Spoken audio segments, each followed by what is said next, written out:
as you've said, you've been a peace activist for 45 years. For 17 of those years, one of your main contacts in Hamas has been Ghazi Hamad, the international spokesperson that we will all have seen by now, doing various interviews.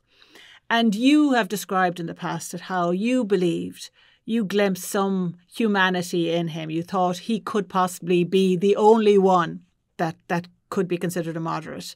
You said you've spoken to him over 1,000 times over all those years. And of course, your relationship with him was crucial in that hostage negotiation that you were at the centre of back in 2006.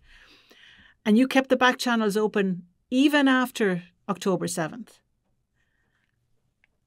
But now you've shut that door. Well, he actually shut the door before, because in the last 4 days, he hasn't been communicating with me. We had some very difficult conversations during these past 3 weeks. I said some very direct things to him. He said direct things to me. We've done that before. We've been open and honest with each other. I don't think we ever lied to each other. Maybe at the very beginning when we were testing each other, before we developed some kind of basis of trust that enabled the breakthrough that eventually brought Gilad Shalit home and released 1,027 Palestinian prisoners. So he actually stopped communicating with me. But when I saw those press conferences and where he denied what they did, and then he went on and justified what he did, and not only justified what they did, he said, we're going to do it again and again and again. That for me was the straw that broke the camel's back. I just couldn't deal with it anymore. And quite frankly, I was getting phone calls, and people from all over the world were contacting me, but mostly people in Israel were contacting me and saying, look at your friend. Look at that was what people were saying to me. Look at your friend. This is my friend, the person who's justifying killing innocent Israelis and promising to do it more. And that was what led me to write that very harsh letter to him, which I don't know if he read. I don't know if he will read it. He won't answer it. Yeah, just for people who won't have it to hand, you open with, I believe this will be the last time I ever communicate with you. And then you go on to talk about, your relationship over the years and basically saying, this is too much. You and your friends are directly responsible for the tragedy that is happening to your people. Is that, given all you've said and written over the years about Israel's role in this and responsibility for creating the circumstances of this, is that, can you stand over that line that you and your friends are directly responsible for what's happening to the Palestinians now? Yes, I think so. Israel's a very tough enemy for the Palestinian people. There's no question about it. But what we have seen throughout the history of Israel is when there were opportunities for people on the other side to reach out and touch the hearts and minds of the Israeli people, they made those compromises. It happened with Anwar Sadat's sudden visit to Jerusalem, where 2 weeks before Sadat's visit to Jerusalem, 80% plus of Israelis said, we'd rather keep the Sinai Desert, Sharm el-Sheikh is what they called it, than have peace with Egypt. And 2 weeks after Sadat's visit, it was completely the opposite. 80% of the people were on the streets telling Mr. Begin to make peace with Sadat and the Egyptians. We saw it with the relationship between King Hussein of Jordan and Israel.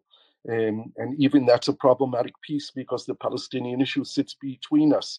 But we saw it even when Mr. Rabin was alive, and that very difficult handshake for him with Yasser Arafat on the White House lawn. When there was agreement on the Palestinian side, on the Arab side, to recognize Israel's right to exist, the Israeli people, not necessarily the government, but the people were ready for big compromises.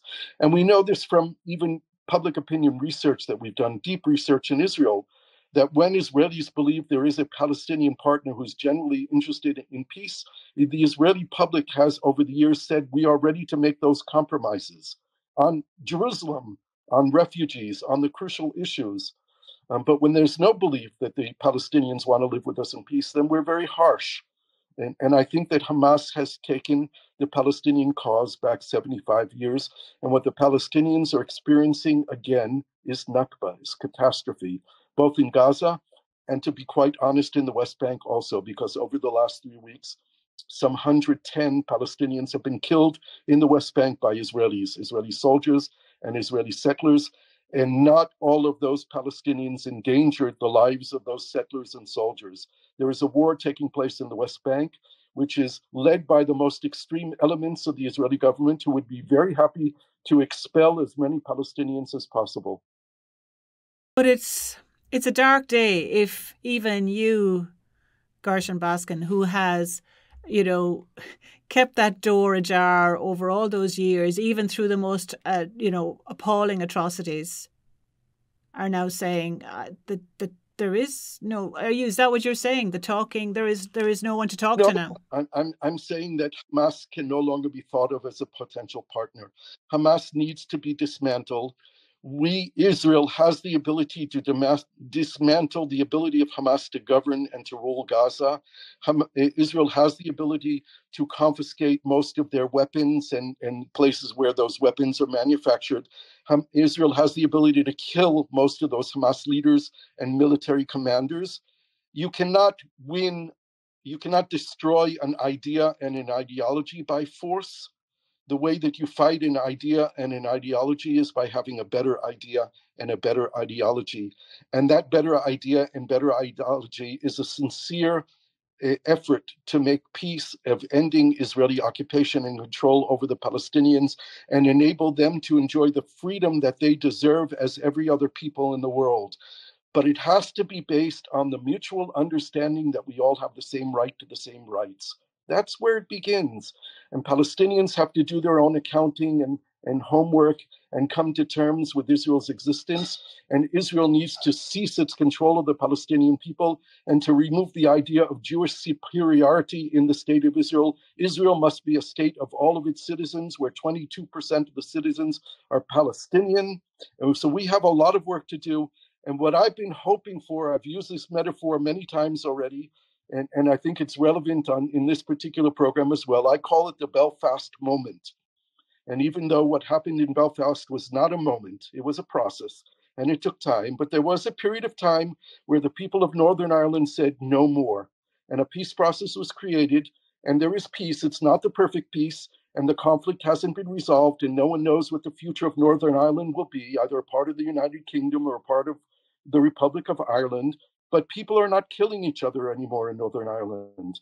And we need our Belfast moment too. And hopefully, since this is the biggest trauma that the Jewish people, the Israeli people have had since the Holocaust, and this is the biggest trauma that the Palestinian people have had since 1948 in the Nakba, maybe we will be wise enough to get rid of the people who brought us here. The leadership on both sides have to be held accountable, and new voices from the new generation of Israelis and Palestinians will stand up. My children will stand up and say no more. We have to look each other in the face, and we have to sit down and figure out how we live together, not how we die together.